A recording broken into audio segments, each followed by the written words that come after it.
de Davi. Em nome de Jesus, se liberte agora.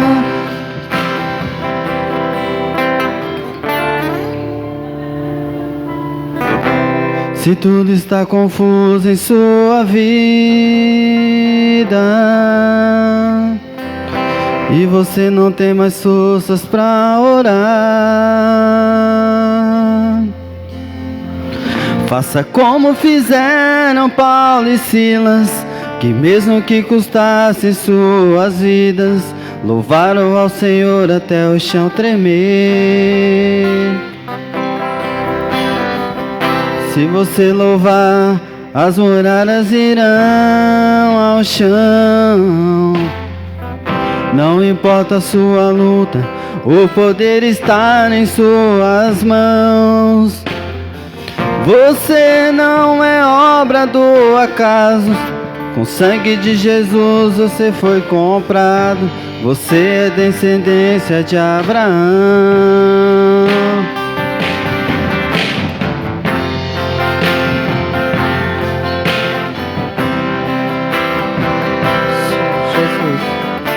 A resplandecente estrela da manhã.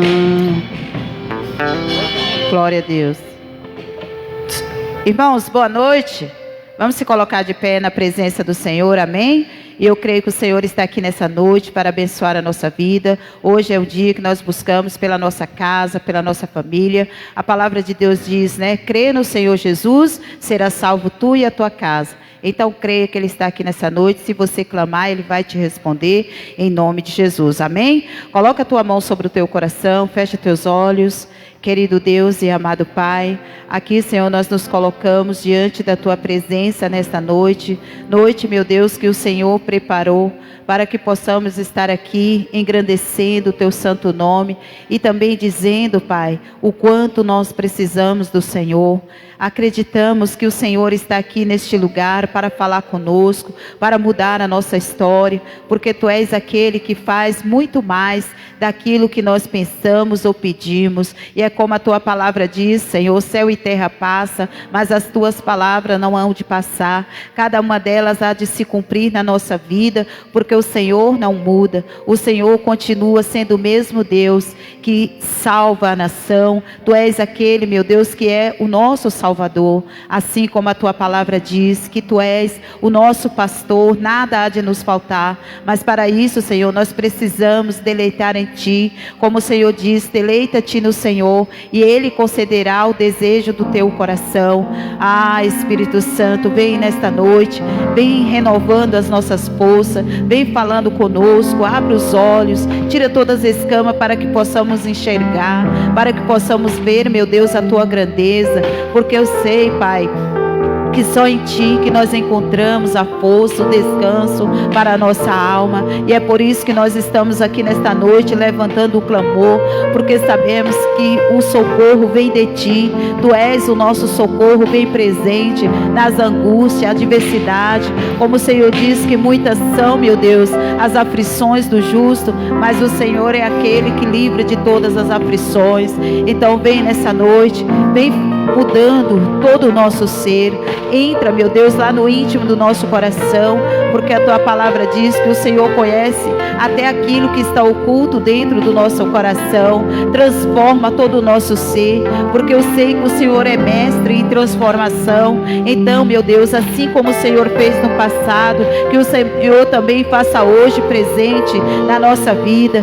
Como o Senhor diz que o Senhor é um Deus que tudo pode, um Deus que faz o impossível, e operando o Senhor ninguém pode impedir, nada nem ninguém pode impedir, meu Deus, os Teus planos, aquilo que o Senhor tem preparado para a nossa vida. Assim como no passado o Senhor entregou a salvação a Noé, meu Deus, eu creio também que hoje não é diferente.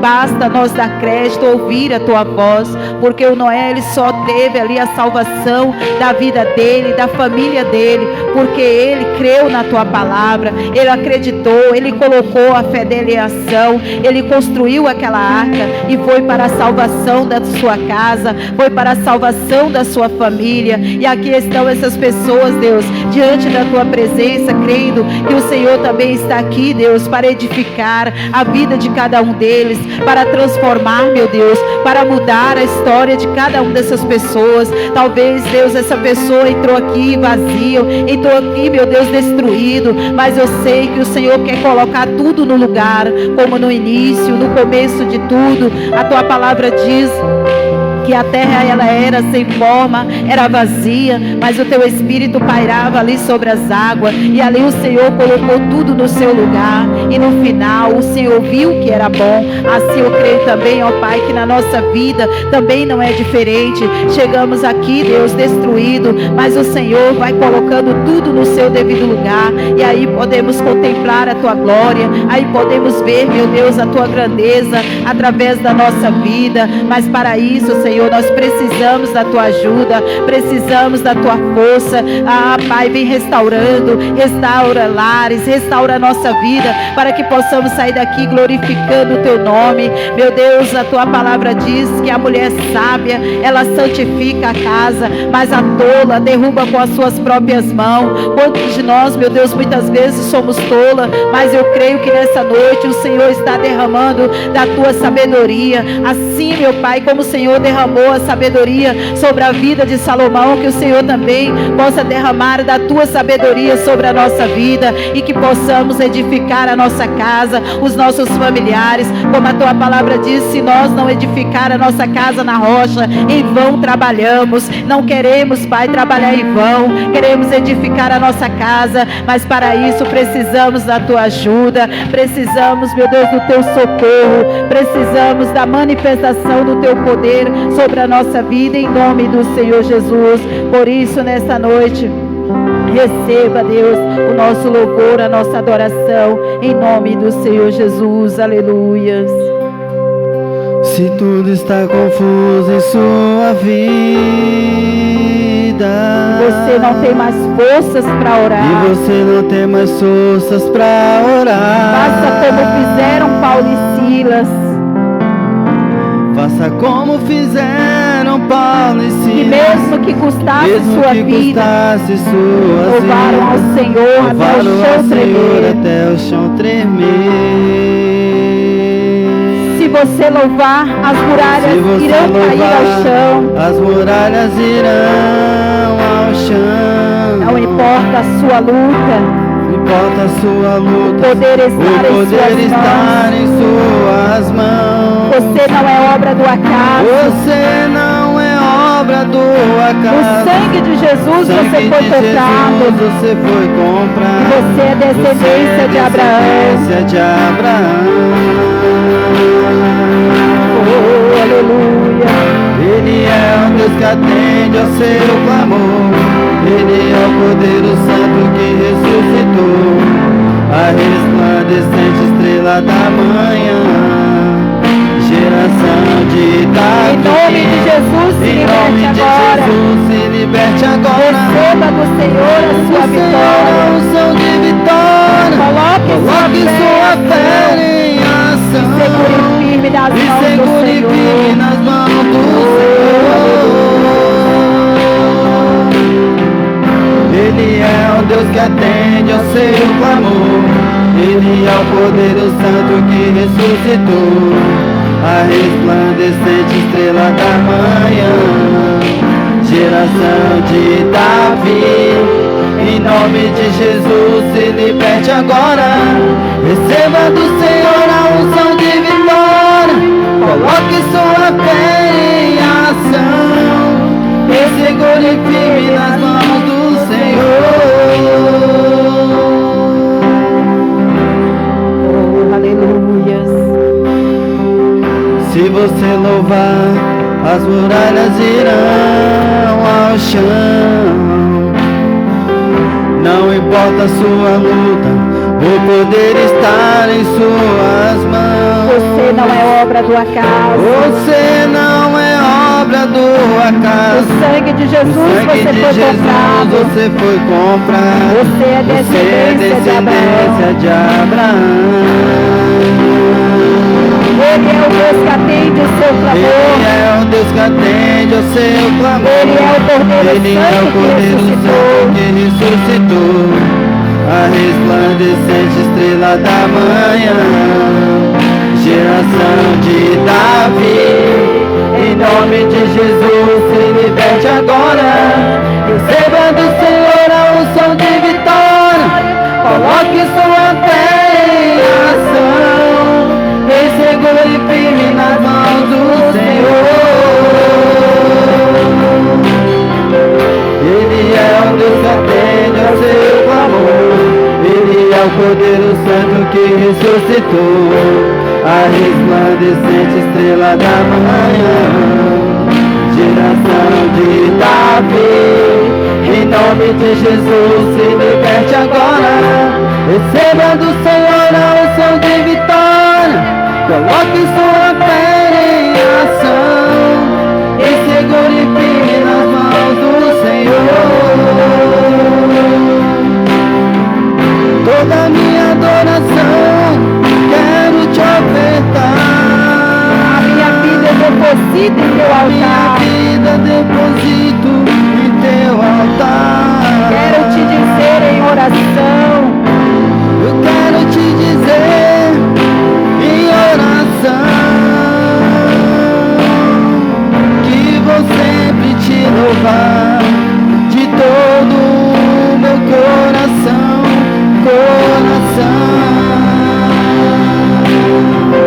Ele é o Deus que atende ao seu clamor.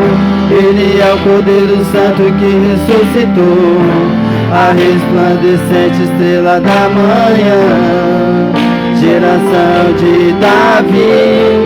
Em nome de Jesus, se liberte agora. Receba do Senhor a unção de vitória. Coloque sua fé em ação e segure firme nas mãos do Senhor.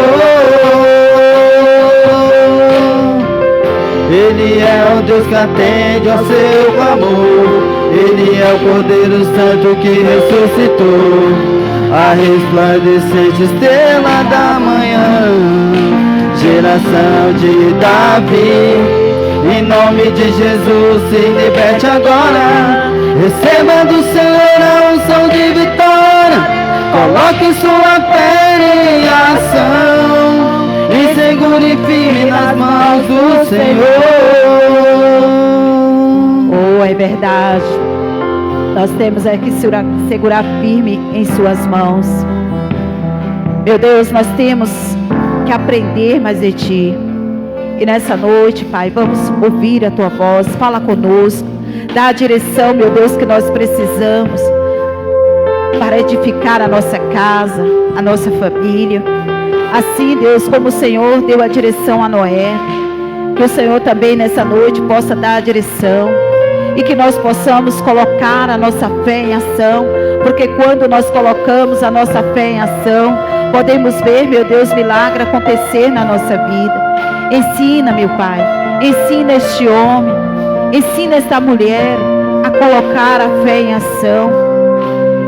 Como o Senhor diz que sem fé é impossível agradar ao Senhor. Meu Deus, estamos aqui nesta noite porque queremos aprender. E a fé é o firme fundamento das coisas que não se vê, mas daquilo que espera.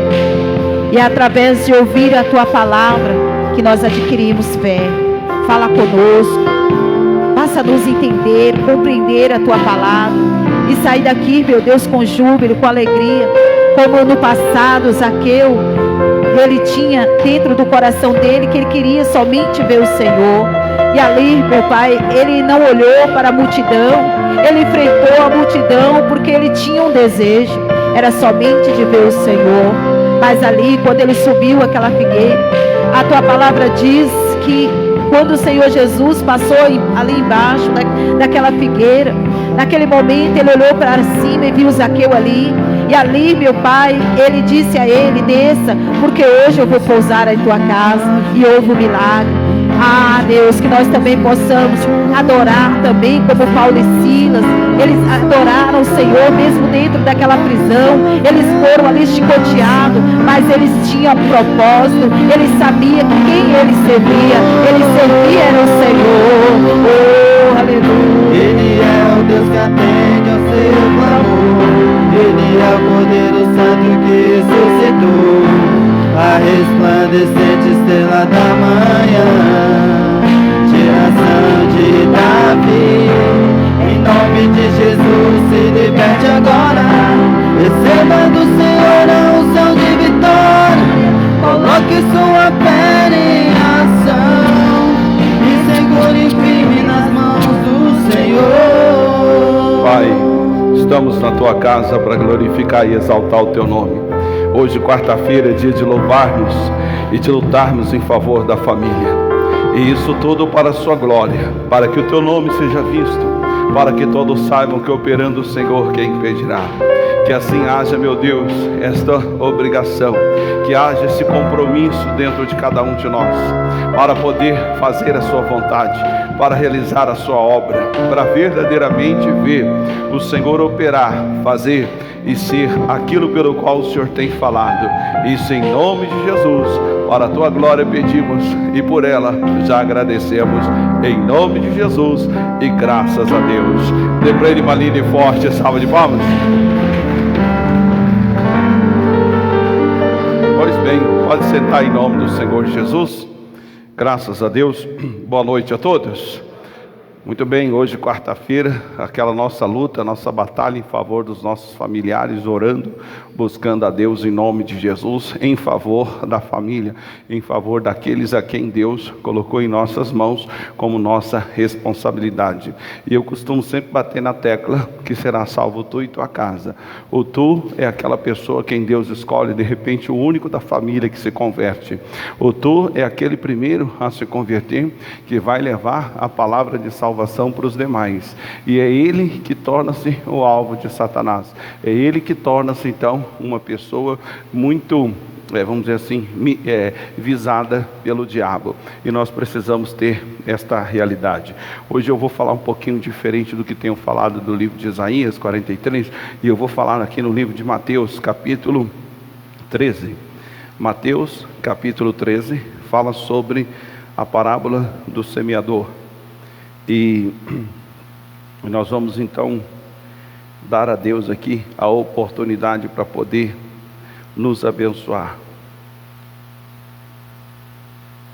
Jesus fala da parábola, depois ele explica a parábola para os seus discípulos. E aqui ele faz duas declarações importantes.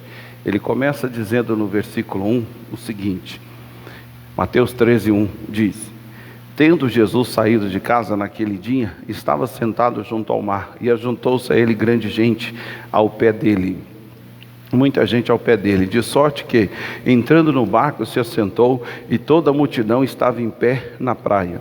E falou-lhe de muitas coisas por parábola, dizendo: eis que um semeador saiu a semear, e quando semeava, uma parte da semente caiu à beira, ao pé do caminho, e vieram as aves dos céus e comeram-na. Outra parte caiu os pedregais, aonde não havia terra bastante, logo nasceu, porque não tinha terra funda. Mas vindo o sol, queimou-se e secou-se, porque não tinha raiz. Outra caiu entre os espinhos, cresceram entre os espinhos, e os espinhos cresceram e a sufocaram. E outra caiu na boa terra e deu fruto, um a 100, outro a 60, outro a 30. Quem tem ouvido para ouvir, que ouça. Bom, Jesus então explicou lá a parábola do semeador. O semeador é ele. Então a gente parte do ponto de vista que Jesus não faz acepção de pessoas. O que ele fala aqui, por exemplo, na reunião, o alvo dele são quantas pessoas? Todo mundo. Todo mundo tem direito a ouvir, a menos que a pessoa não seja ovelha, porque diz o João capítulo 10, versículo 4, que a ovelha ouve a voz do seu pastor, e ali está falando pastor Jesus, não pastor homem. Claro que ele usa os homens para pregar, ou outras pessoas até para pregar, e a pessoa identifica que é Jesus dando um recado para ela, falando com ela. Então, se você é ovelha, é direito seu ouvir a voz, faz parte. No entanto, aqui Jesus traz uma declaração falando que ele é o semeador. Depois ele explica isso com mais facilidade, e ele vai começando a explicação da parábola lá no livro, deixa eu ver, no versículo 18. E ele diz assim, ó. Versículo 18 ele diz: escutai, pois, a parábola do semeador. E aí ele diz: ouvindo alguém a palavra do reino e não entendendo, vem o maligno e arrebata o que foi semeado em seu coração. Este é o que foi semeado ao pé do caminho. O que quer dizer isso? É aquela pessoa que ouve a palavra de Deus e ela não entende que essa palavra é do reino. Reino quer dizer que vem de um rei, de uma autoridade. E a autoridade, a soberania do rei é inquestionável. O rei faz o que quer, diz a Bíblia, a palavra do rei tem poder e que ele dirá o que fazes. Por quê? Porque ele é soberano, ele toma a decisão e ele faz. Esse rei é Jesus. Então, quando eu estou ouvindo a palavra, eu tenho que ouvir a palavra do reino. Ou seja, eu tenho que entender que aquela palavra que me foi dada, ela não pode ser questionada. Ela não pode ser questionada por mim, não pode ser questionada pelos anjos, não pode ser questionada por Satanás. Ninguém pode questionar, nem o homem, nem os anjos e nem demônios. Ninguém pode questionar a palavra do reino. Por outro lado, se eu não souber disso, eu vou achar que é apenas uma mera instrução. Eu estava um dia conversando com uma pessoa e ela estava com uns problemas e tal, a nível psicológico, e nós estávamos tratando alguns assuntos. E aí tudo que ela falava, que supostamente a psicóloga falou para ela, eu sempre tinha um versículo para falar sobre aquele assunto. No final da conversa, eu perguntei para ela, eu falei: você sabe dizer por que é que você ficou doente emocionalmente? Ela disse: agora acho que sim, pastor. Eu falei: qual foi o problema? Eu nunca acreditei no que está na Bíblia. Mas como é que você sabe disso? Eu perguntei para ela. Falei: eu estou falando para o senhor do que a psicóloga falou para mim e eu acreditei. Agora o senhor está falando para mim de coisas que está na Bíblia, que é o respaldo mais correto, e eu nunca criei. É assim. É assim que o diabo deita e rola na vida das pessoas. Elas passam a achar que agora elas apenas eram da religião X e agora é da religião Y. Então ela vem à igreja, ela canta o hino, ela participa, ela se alegra, ela faz parte de todo aquele povo, mas no coração dela ela não tem a obrigação de entender para praticar, para guardar e praticar o que Deus está falando com ela. Ela não tem isso na mente. Se ela tivesse, ela diria: bom, eu preciso ir para a igreja da mesma forma que eu ia para a escola, para a faculdade, para aprender uma matéria e colocar em prática. Não vou lá perder tempo. Não fui para a faculdade, ninguém vai por lazer. Não tenho o que fazer, gasta um dinheiro por mês para poder ir para a faculdade. Quem faz um curso não faz por lazer. Ele faz um curso porque ele quer se aperfeiçoar ou se profissionalizar naquela área. Na igreja, infelizmente, esse entendimento não tem na maioria das pessoas. Então elas vêm à igreja, participam do culto, elas cantam o hino, elas se alegram, ficam felizes com o decorrer ou o ocorrido no culto, tudo isso alegra, mas não tem sobre ela aquela obrigação de guardar aquilo que ela está ouvindo, porque um dia ela vai precisar usar. E aqui ele continua, versículo 20: porém, o que foi semeado entre os pedregais é o que ouve a palavra, logo recebe com alegria, mas não tem raiz em si mesmo, antes é de pouca duração, de pouca duração, e chegada a angústia e a perseguição por causa da palavra, logo se ofende. Segundo tipo de pessoas que estão dentro da igreja, pessoas que acham que já que Deus falou, então aquilo vai acontecer absolutamente sem que ele participe. E como é que o cristão participa? Ele participa confessando, ele participa acreditando, ele participa chamando a existência, ele participa dizendo, em alguns casos, por inspiração do próprio Espírito, em alguns casos ele vai dizer, está escrito. Ele participa mostrando constantemente que ele crê naquilo que foi falado, ele entendeu e acredita. Aqui está falando de um tipo de pessoa que ela ouve a palavra, para ela tudo é lindo, tudo é festa, tudo é maravilhoso, só que é uma pessoa sem raiz em si mesmo. A raiz em si mesmo aqui quer dizer pessoa que não é tão profunda em relação às coisas de Deus, mas a raiz em si mesmo também quer dizer aquela pessoa que no decorrer da natureza da vida em si, ela não adquiriu raiz. Tem pessoa, por exemplo, que tem 50 anos e parece criança em muitos aspectos da vida, seja emocional, sentimental, e muitas outras coisas. E existem, esses dias eu vi um psicólogo também de Jesus falar sobre o perigo que existe a pessoa suprimir fases da vida. A fase da infância tem o seu período, depois vem a fase da adolescência, depois a fase adulta e a fase da estabilização, e depois, da maturidade, e depois da estabilidade. São fases da vida, e a gente tem que saber colocar cada uma delas no seu devido lugar. Tem muitas mulheres hoje que elas são assim, já oprimidas, maltratadas por natureza, porque desde pequeno elas eram, vamos dizer assim, a mãe de todos em casa, principalmente quando a irmã mais velha e tal, então ela é a mãe de todas, vira a empregadinha de todo mundo. Ela geralmente casa, e na maior parte dos casos ela tem uma série de situações na alma, porque ela aprendeu a ser valorizada, a ser querida ou amada por aquilo que ela faz. Mas existe o contrário também.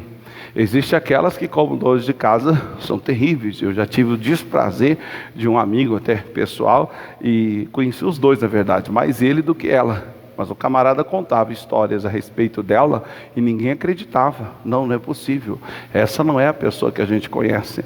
Essa não é a obreira que está lá na igreja, a tia da escolinha. Impossível.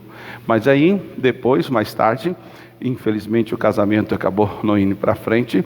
E aí a própria mãe dela falou, olha, em parte eu sou culpada.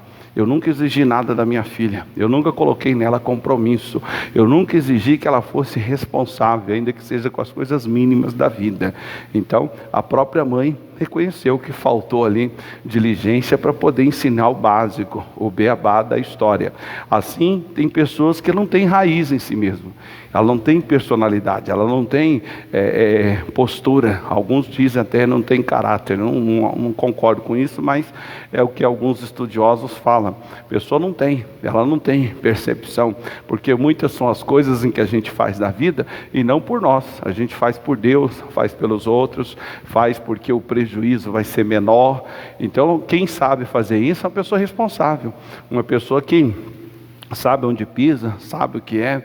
Eu estava tempo atrás lembrando de um irmão, eram dois irmãos, um vivia cheio de problema, cheio de enrolação na vida, aquela coisa toda, e o outro extremamente bem sucedido. E aí numa conversa, o que era bem sucedido veio falar comigo, pastor, queria que o senhor me ajudasse em oração em favor do meu irmão fulano de tal. Enfim, a gente começou a conversar, e ele disse assim, olha, às vezes eu fico orando, aliás, às vezes eu caio em tentação de achar que não tem mais jeito, mas por outro lado, ele falou assim, por outro lado, eu acredito que a criação que eles tiveram colaborou para eles serem assim. Mas por quê, irmão? E aí ele era o mais novo, e aí ele contou lá umas histórias. Quer dizer, o pai dele, a mãe dele, dava a ele obrigação e responsabilidade que não dava aos outros.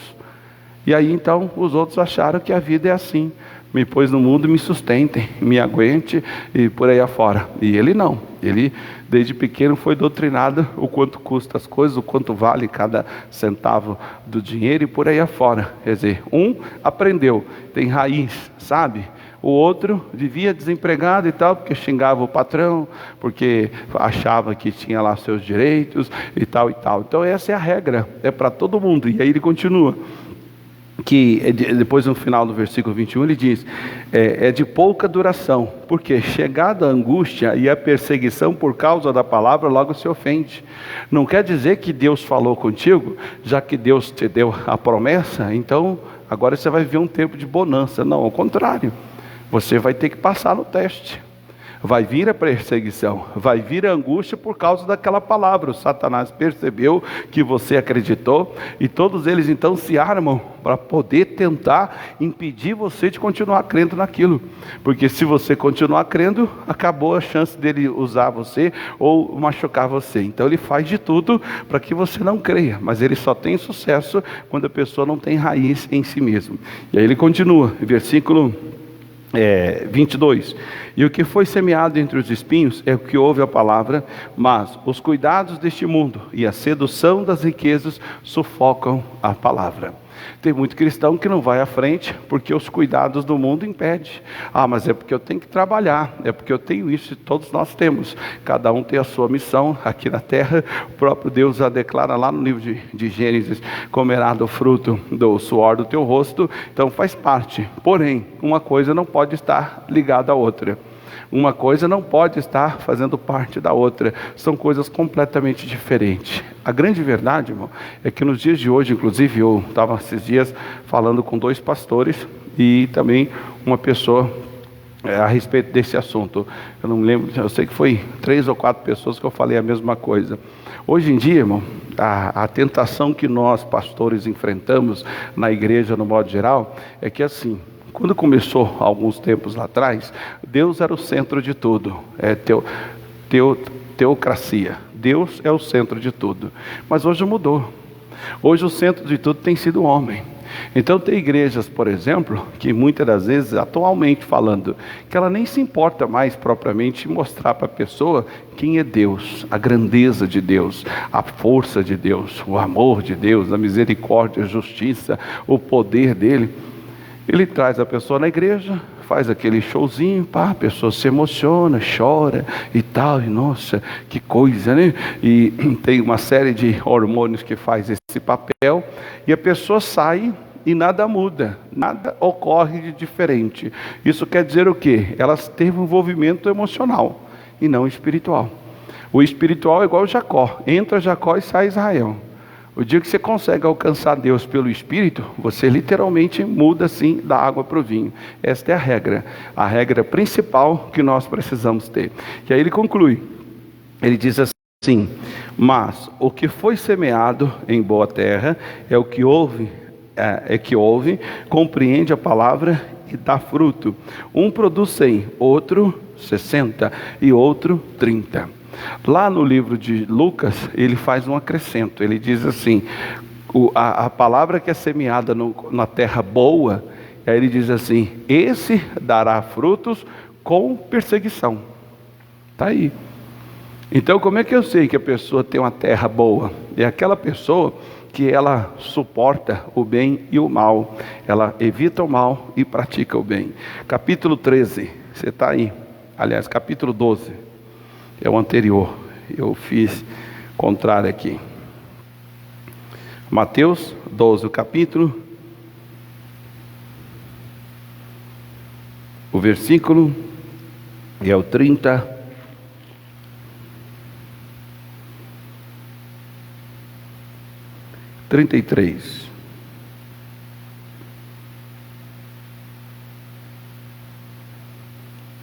Aliás, 33 mesmo. Diz assim: ou dizeis que a árvore boa e o seu fruto bom, ou dizeis que a árvore é má e o seu fruto mau.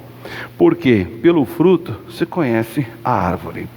Esse fruto aqui, muitos levam em relação à questão palavra, por exemplo. Outros dizem que não, envolve-se a tudo. E aí que está um segredo que você precisa aprender. O fato de Deus ter me escolhido, o fato de Deus ter me chamado para ser dele, ter me feito a sua imagem e semelhança no Espírito, não dá a ele responsabilidade em relação à minha conduta segundo a carne. Isso não funciona. E muitos caem nessa tentação. Deus chega para mim e fala: olha, eu vou fazer de você isso, isso, aquilo, outro, mas para isso eu tenho que fazer um curso, por exemplo. Eu tenho que, sei lá, aprender uma língua estrangeira. E eu simplesmente ignoro isso e passo a acreditar pura e cegamente na promessa que Deus me deu. Não vai funcionar. Por quê? Porque a salvação do Senhor vem acompanhado da minha atitude. Quando ele fala de árvore aqui, ele está se referindo à árvore que está lá no livro de Salmos capítulo 1, lá deixa claro que o justo é como uma árvore plantada junto ao ribeiro.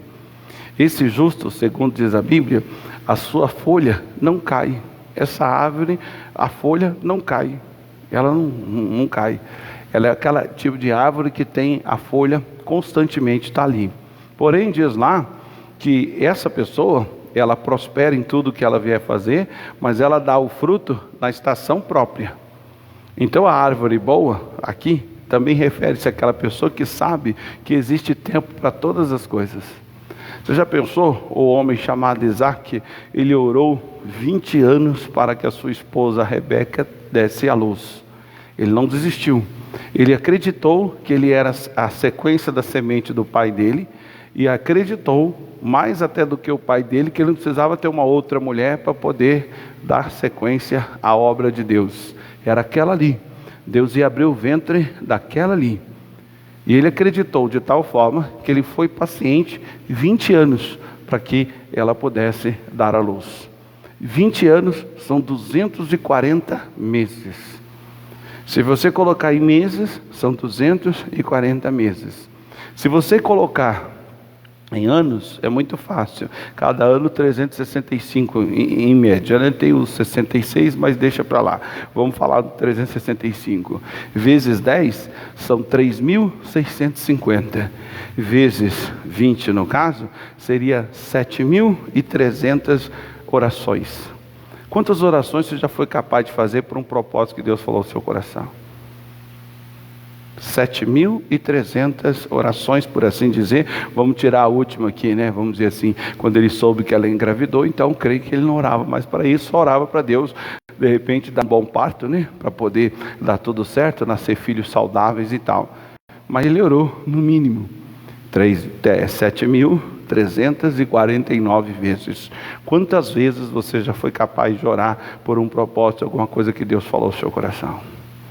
A árvore boa, como diz o Salmo 1, ela dá o fruto na estação própria. No tempo certo, o fruto nasce. Ela sabe que ela é uma árvore frutífera. Mas o que mantém aquela árvore de pé? Se você lê a história, aliás, a Bíblia, está escrito que ela é plantada junto ao ribeiro. Ou seja, se você não sabe, a árvore não depende do que vem de cima. Ela depende do que vem da terra. Ela sobrevive pela raiz. É a raiz que a mantém de pé. É a raiz que nutre toda a estrutura dela. Não é a chuva, não é as intempéries da natureza, mas é a profundidade da raiz dela que a mantém firme. Ao mesmo tempo, é a raiz dela que faz com que ela puxe da terra os nutrientes e água que ela precisa para mandar para o tronco ou caule, e ao mesmo tempo mandar para todos os galhos e aonde nasce o fruto. É aquela pessoa que é enraizada, aquela pessoa que é estabelecida, aquela pessoa que sabe quem ela é em Cristo Jesus, e que a árvore, aliás, ela é como árvore plantada junto ao ribeiro. O ribeiro ali representa Jesus, ele é a fonte da água da vida. A árvore está sempre buscando da fonte da água da vida, por isso ela não morre.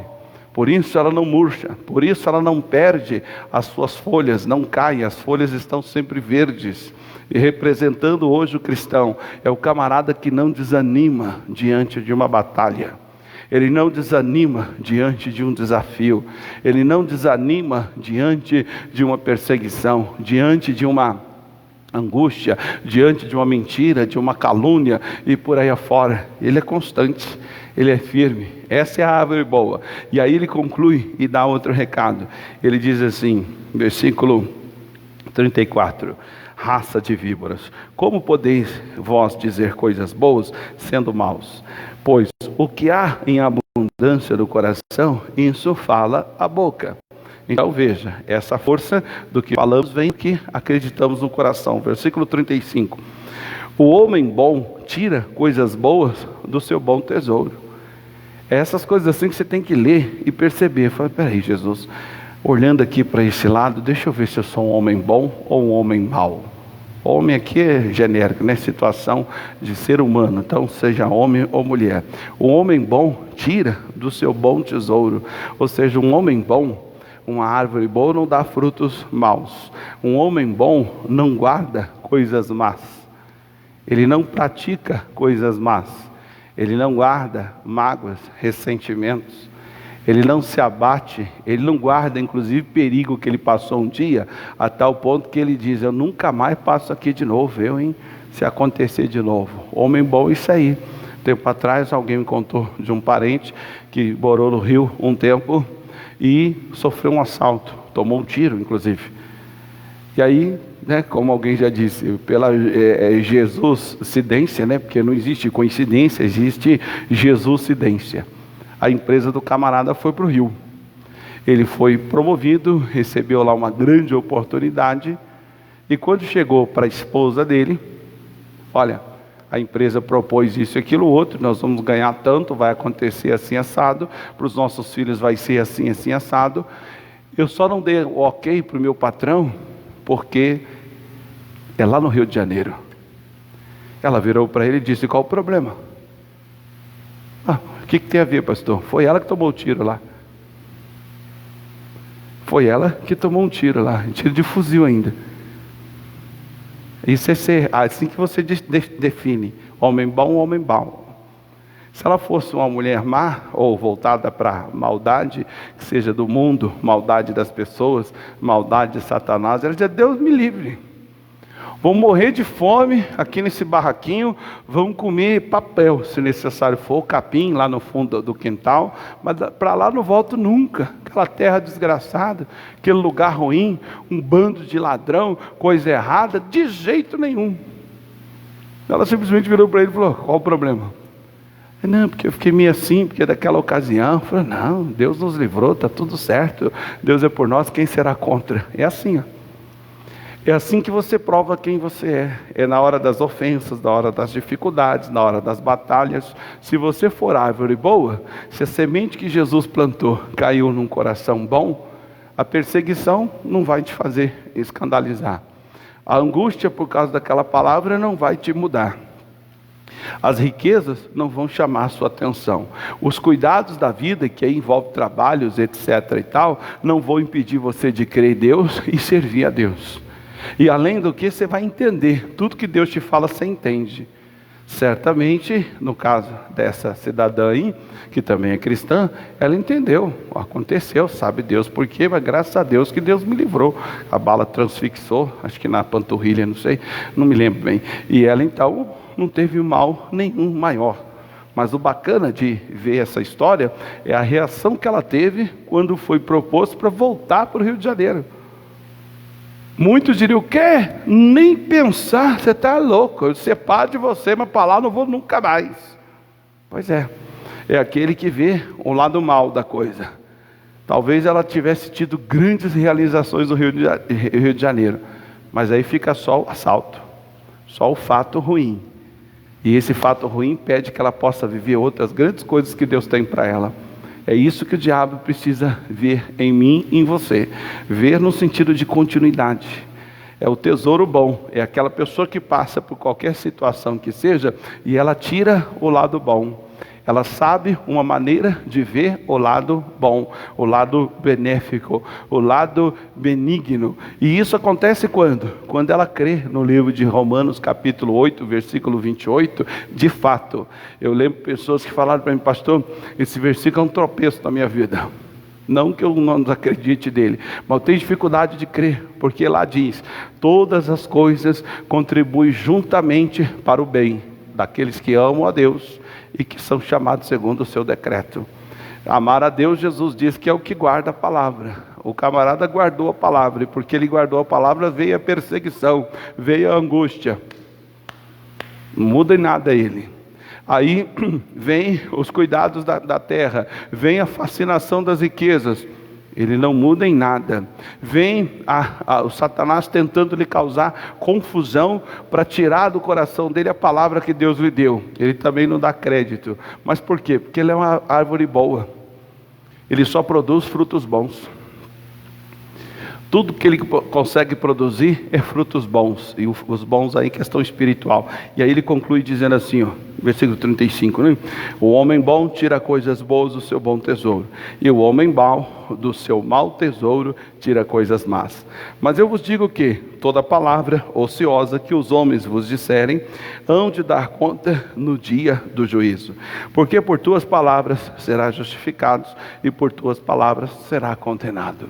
Então as palavras aqui é um fruto que sai do coração, e que essas palavras mostram se você é um homem bom ou um homem ruim. As suas palavras mostram se você crê de fato em Deus ou você crê nas circunstâncias. Se você for um homem bom, da sua boca haverá fruto para o bem. Acho que é Provérbios 13, lá diz que cada um comerá do bem do fruto da sua boca. Então a pessoa produz um fruto que é benigno. E ela é como Salmos 1, não perca esse raciocínio. Ela é uma árvore. Ela não é um raminho qualquer. Ela é uma árvore. E uma árvore plantada junto ao ribeiro. As folhas não caem. Alguém diz, eu não acredito que o fulano está do mesmo jeito. Apanhou tanto, tomou um prejuízo, tomou um chapéu aqui, tomou um chapéu ali, aqui, ali e tal. E continua aí, indo para a igreja. Continua louvando esse Deus dele, continua servindo esse Deus dele. Esse cara tem algum problema. Não, o problema é que ele tem um coração bom. Isso é o que o Davi possuía. Se você ler a história, você vai ver. Deixa eu ver aqui, 1 Reis capítulo 15. Abra lá. Deixa eu só conferir isso aqui. 1 Reis é lá no início da Bíblia. Começa Gênesis, Êxodo, Levítico, Números, Deuteronômio, Josué, Juízo, Ruth, 1 e 2 Samuel, 1 e 2 Reis.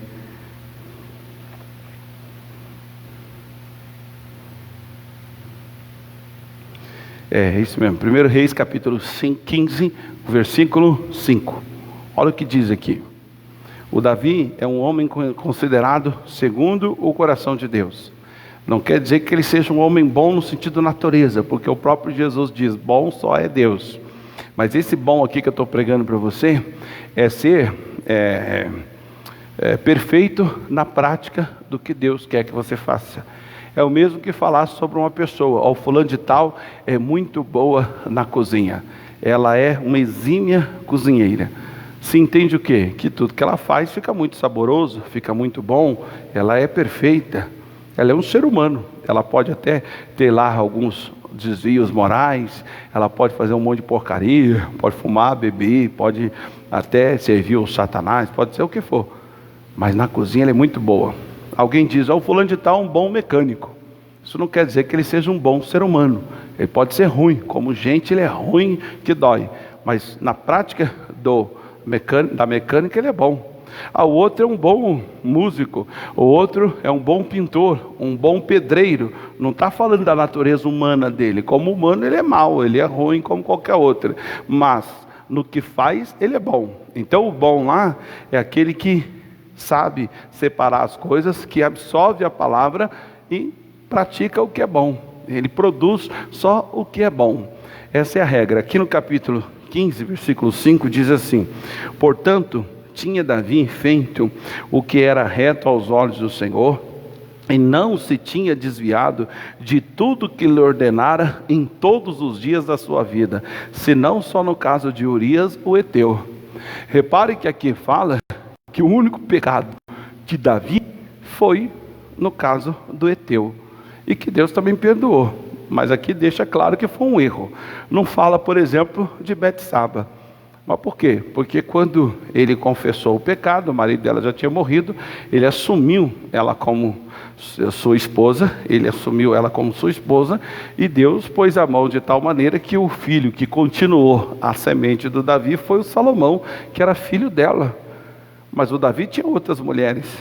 Deus não pegou o filho de nenhuma outra mulher, pegou o filho da suposta ex-adúltera, vamos dizer assim. Mas quando Deus perdoa para ele, que lê página virada e acabou. Então veja que aqui deixa bem claro que só no caso do Eteu, o Urias. Por quê? Porque o Urias, ele pediu perdão, mas não trouxe o cara de volta. Já era. No caso da Betsaba, ele conseguiu consolá-la, foi marido dela, tratou ela como deveria ser tratada. Ela não ficou desamparada, nem sozinha e nem infeliz. Já no caso do marido dela, já era. Por isso aqui fala que em toda a vida de Davi, olha que coisa séria. Sabe quantos anos ele tinha quando ele envelheceu e morreu? Aliás, nessa passagem aqui já fala.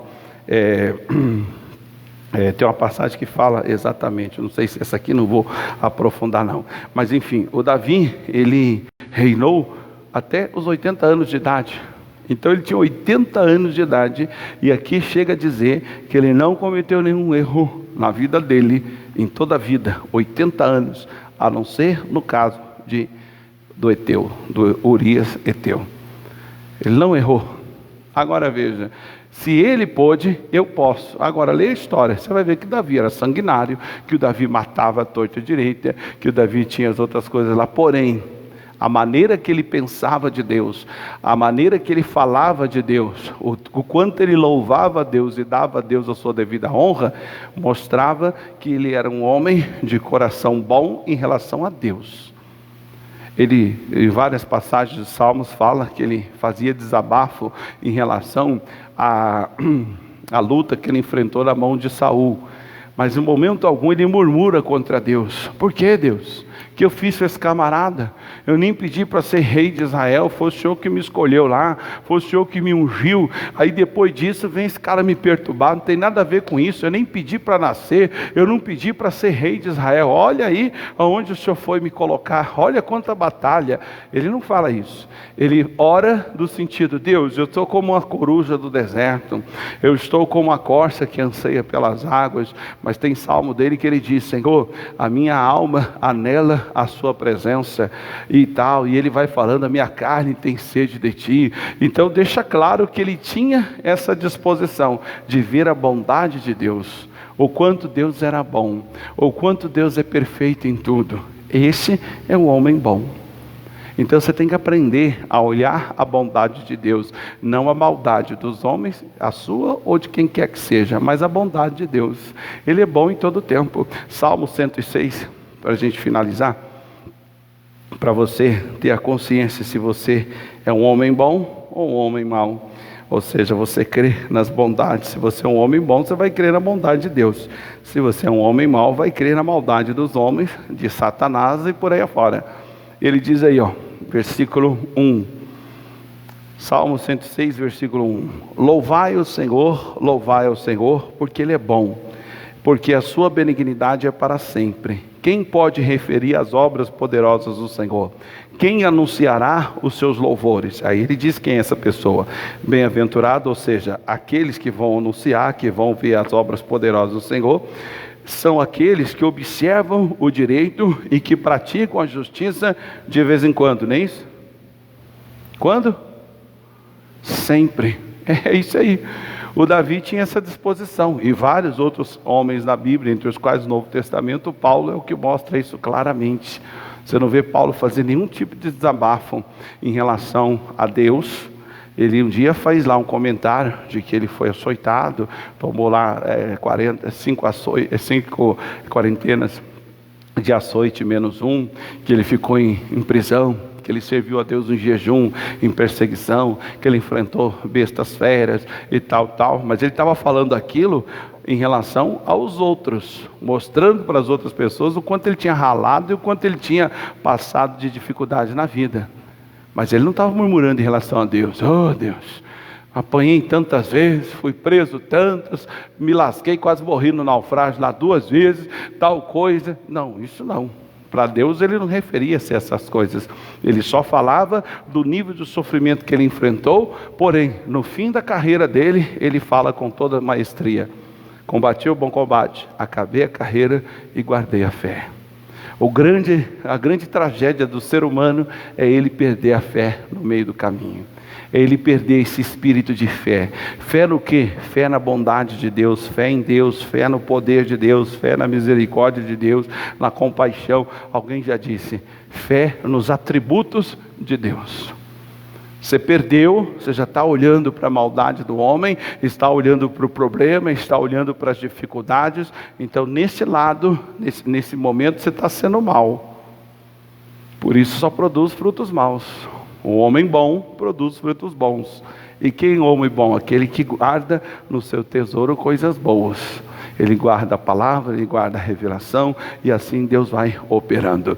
Você ouviu o suficiente? Feche seus olhos. Pai, em nome de Jesus, estamos aqui para receber essa injeção de ânimo, para dar continuidade, porque não pode haver barreiras, não pode haver obstáculos, não pode haver dificuldade que não possamos ultrapassar, se o Senhor conosco estiver.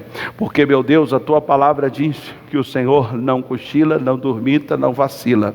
O Senhor guarda a nossa alma e nos livra de todo mal, ao entrar e ao sair.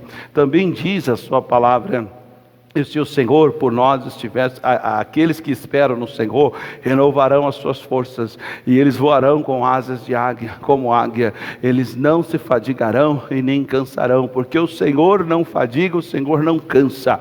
Então, Pai, esta é a disposição que eu e todos os seus filhos, a quem o Senhor ama, todos aqueles que professam o teu nome, devem se manter a disposição do crer, a disposição do falar, a disposição do pregar, a disposição do expulsar demônios, a disposição de crer em sua bondade, em sua misericórdia, em sua compaixão, em todos os seus atributos. Então, Pai, eu ergo agora a minha voz contra Satanás e os seus demônios. Eu amarro estes espíritos das trevas que atuam justamente fazendo essa pessoa desacreditar, fazendo essa pessoa simplesmente virar as costas para ti, como se o Senhor tivesse lhe abandonado, como se o Senhor tivesse lhe traído, ou não fosse fiel ao que diz. Eles estão amarrados. Essa mentira de Satanás e dos seus demônios caem por terra agora e vão bater em retirada para nunca mais voltar, em nome de Jesus. Pai, que a sua graça sobre nós esteja e que possamos nessa água beber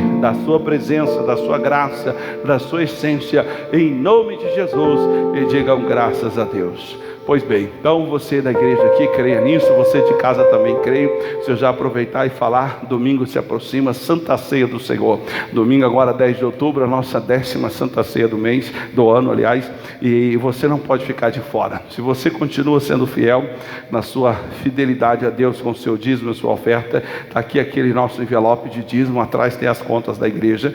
Você pode então fazer uma transferência eletrônica, e assim que eu fizer, você mande para nós o comprovante para o meu WhatsApp ou da minha auxiliar, e nós vamos colocar como sendo alguém que faz parte dessa igreja que está nos ajudando.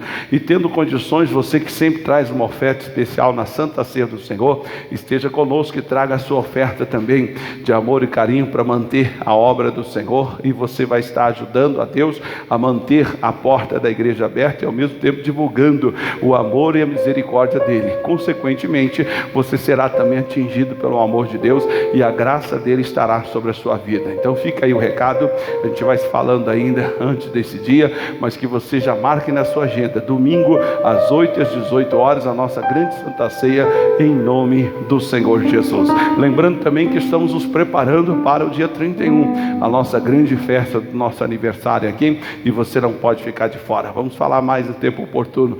Fique com Cristo, você de casa. Deus te abençoe rica e abundantemente, em nome de Jesus.